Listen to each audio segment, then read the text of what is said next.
Yeah, no, we're live on Facebook. Okay, usually it tells me that it's live and then I have to okay the recording also. So, okay. It didn't tell you you were live? No, it's got the little thing up there saying it's live, but usually it has me Oh. accept it or something, but oh well. Different every time. Yeah, no, we're on Facebook. You're yakking away there on Facebook. I'm closing that actually. I'm just sitting here minding my own business. Maybe I shouldn't have closed it. No, we're still live, right? Okay, I just It closed says it is up in the corner, yeah. Okay, so I don't, and the other thing I do too is I like to put it on. I need a checklist. We need a checklist right here. Okay, recording, check. Gallery view, check. Tell Chat I'm on GPT Facebook, to create a check. checklist, a What's Zoom that? checklist for you. I Yeah, said, right. tell Chat GPT to create a. Yeah, that's what you're Zoom excited checklist. about this week is Chat GBT, right? GPT, yes. Yeah. Does anybody know what GPT stands for? I don't know. You should ask Chat GPT. What does that stand for? Anyway, for those who don't know, tell people what it is. Oh, everybody knows what it is. No, they don't. Sure. Everybody's talking about it. It's AI. Yeah, everybody knows what it is. You are such a. You think that's a real estate thing? I don't think it's a real estate thing. I wouldn't assume that everybody knows what it is. Well, everybody I've talked to knows what it is. Probably the best thing that ever happened to Chat GBT is getting that GPT. Whatever it is. Say it wrong. You don't know what it is. No, you can, I know you're saying it wrong. But I was going to say the best thing that ever happened to them is, and the weird thing is that you go to their website, it doesn't say their website is. What is their website? Generative Pre-trained Transformer. That's what GPT stands for. And the website is Chat GPT. No, I thought it was AI. It's Chat GPT. It's like dot OpenAI, but if you just write in Chat GPT, it comes up. Yeah. It's created by OpenAI, but I think it's just like .ai or something like that. But yeah, so ChatGPT is an intelligent chatbot that helps automate chat tasks. Its name is the acronym for Chat Generative Pre-trained Transformer. So I guess it's a transformer. I think GPT. What is it? Generative Pre-trained Transformer. Yeah, okay. Yeah. Chat GBT is a much better name. GPT. What is that? GPT. Yes, you got it. Much better name, although I probably have asked a half a dozen people what does the GPT stand for, and nobody could tell me. Well, now you know why. Now I know why. Even after you told me, I don't think I could tell somebody. I'm sure coders probably understand that. Well, Carl was over for dinner talking about coders. He was over for dinner last night, and he didn't really know anything about it. I mean, he'd heard the name, but he didn't really know what it was. So I wouldn't assume. I don't think I've talked to anybody that hadn't played with it or heard about it or. I mean, he heard the name, but he really didn't know what it was. So. Because I think they went. I don't know the numbers, but it was introduced and then it went. They had like 1 million users overnight, and then it went to like 80 million users the next day, and like 200 million users. I mean, it's like there was like the fastest rollout of any like thing ever. Well, I was going to say, I think the best thing that ever happened to them is when they got the stories in the press about the kids using it to write their term papers. Yeah. Right. That seemed to be because that. But I kind of thought about that, and it made me wonder. Well, is that such a bad thing? It's kind of like, like when we were kids, they didn't want us to use a calculator, but now it's like, well, that's the actual that's the actual skill is how to use the calculator, or how to use, a computer to figure these things out. You know what I mean? So now that's the actual skill, and it's like, they don't write in cursive anymore because that's no longer a needed skill, and who knows, pretty soon they may not write at all. I don't know. But it kind of made me wonder, like, is that the direction this is headed to? Is it more the skill is how to use information that's out there in the world, and a chatbot or the internet, whatever it is, to find the answers you need? Is that the actual skill, and not digging it around on your own, like I said, like comparing it to, like, I don't know, calculators and other things like that? I don't know, it's interesting. I'm old enough that when I took high school chemistry, we had to learn how to use a slide rule. Yeah. I bet most people don't even know what a slide rule is anymore. But so I don't know, maybe the new skill with this is learning how to ask the information you're looking for and then tweak it to what you want it and present that. You know what I mean? Maybe so instead of digging around in books for it, you're still looking for the information either way, right? So I don't know. It's an interesting. Yeah, I don't know thought. either. I mean,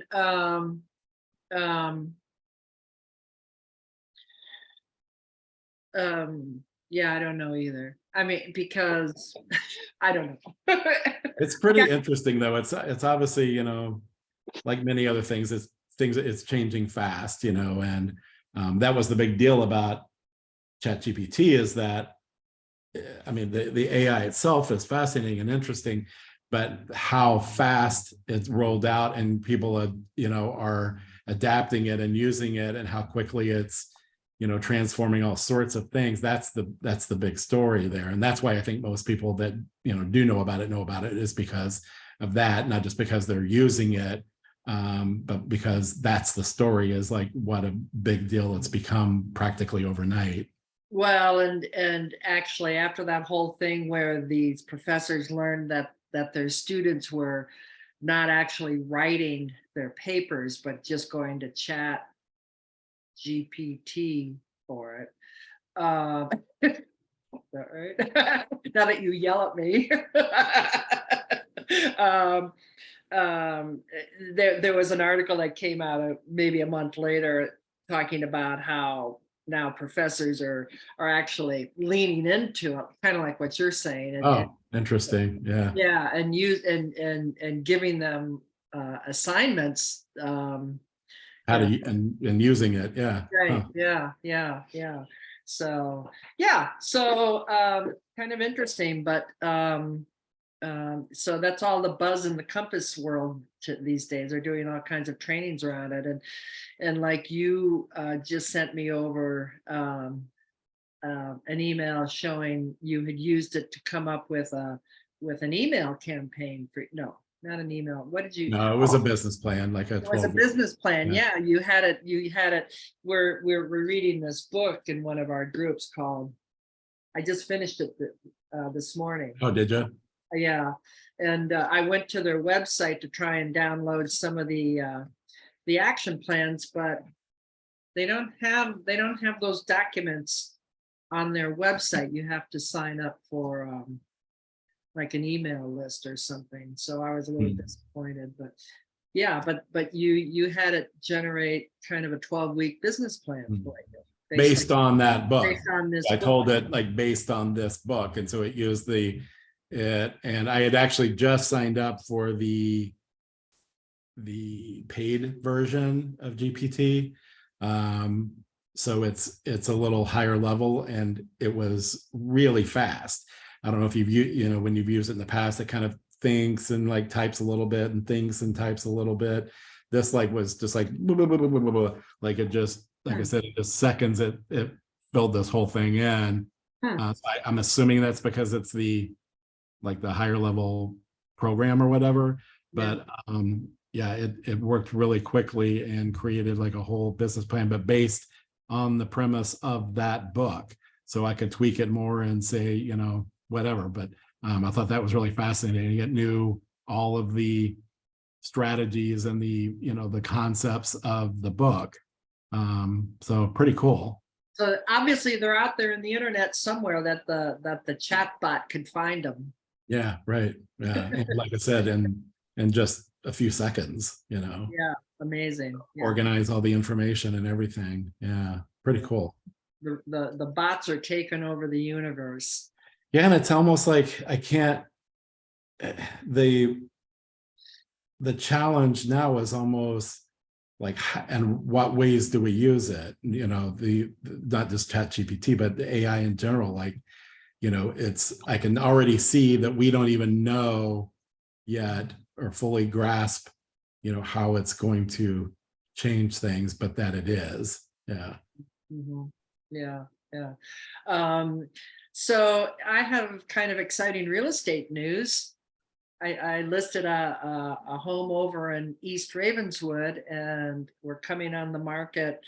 I think I'll have it on the coming soon platform later this afternoon, maybe tomorrow morning. Yeah, And sounds like a nice one. yeah, it's I'm excited about it. It's 4,100 square feet and 4 bedrooms.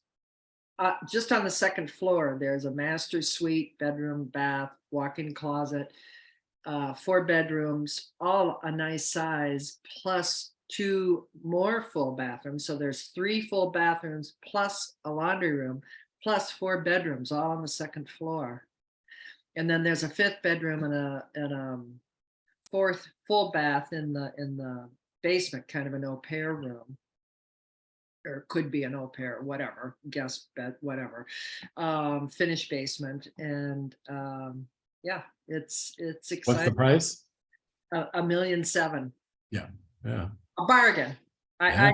I actually expect it to be gone from after the open. We're doing an open house on Saturday, and I'm hoping that it'll be gone by the end of the weekend. Because Yeah, that's great. there's nothing on Hermit. I mean, there's just nothing. Yeah, from everything you've told me too, it sounds like it's a really nice one. So that's great. Yeah, he really did a beautiful job with the mechanic. I mean, he completely did this 3-story addition.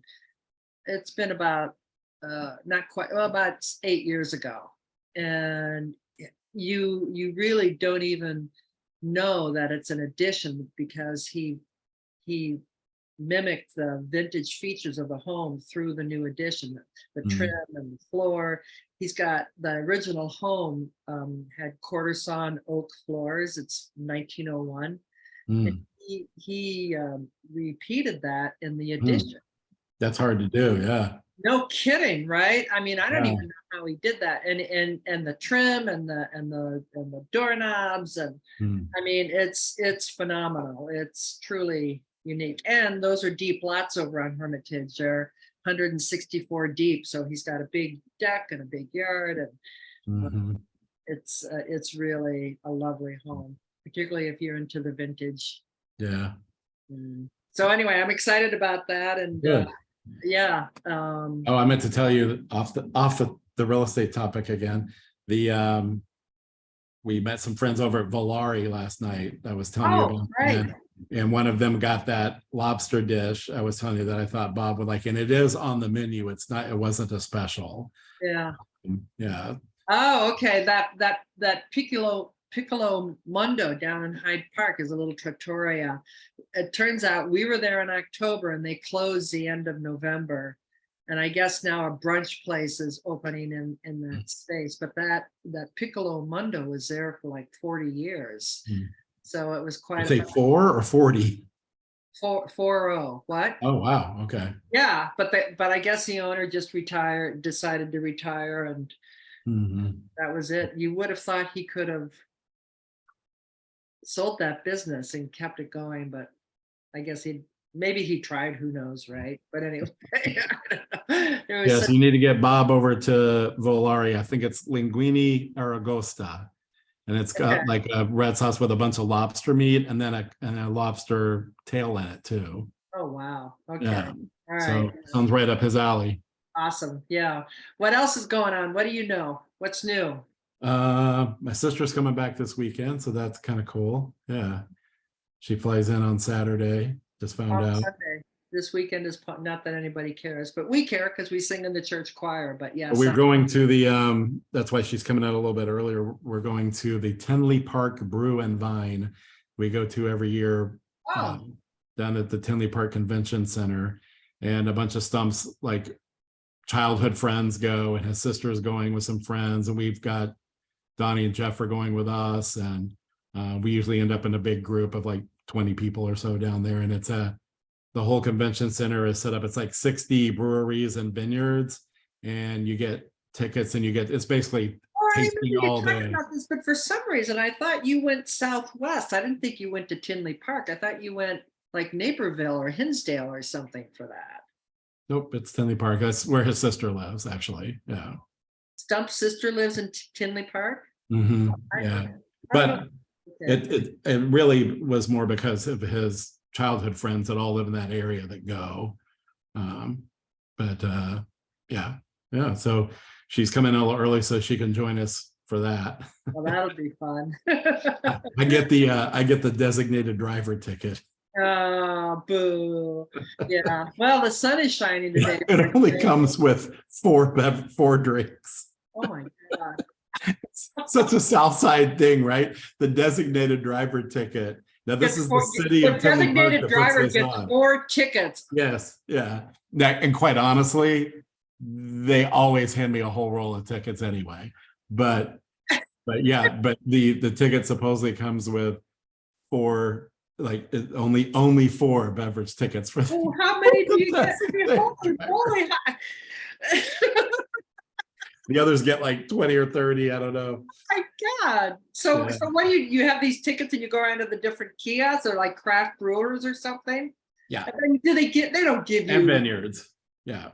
but they don't give you a full, what do they give you? Like It's all different. Some of them give you more of a tasting or a generous tasting. Some will give you have your own glass. They're kind of smallish, but some of them will just fill them up. Other ones don't. Some of them take the tickets, some of them don't. So it's kind of like we always end up with piles of tickets at the end of the night anyway. So even if I wanted to drink all night with my designated driver for tickets, I could, because there's way too much. Yeah, it's kind of funny, but it's such a funny thing to me that like only on the south side of Chicago with the designated driver means only 4 drinks. That's hysterical. Well, that sounds like fun. And is your sister formally announcing her new thing yet, or no? Yeah, it's all done. So yeah, she's now with it's a startup. They're part of like I think a Swedish company, and then in the US they're out of California, but it's called Partner. So it's a commercial real estate firm called Partner, and a couple of the other team leaders and their whole team from JLL went the same day she did, as a matter of fact. Went to Partner as well. So they're growing it really fast, and they're actually based out of Chicago. Their whole valuation site's based out of Chicago here. So Right. And the company is called Partner. yeah. Partner Commercial Real Estate. Well, I don't know if they actually say that. That's what they do. They just call it Partner. And I think in the business, everybody knows who they Interesting. are. Yeah. Oh. Are they property managers? No.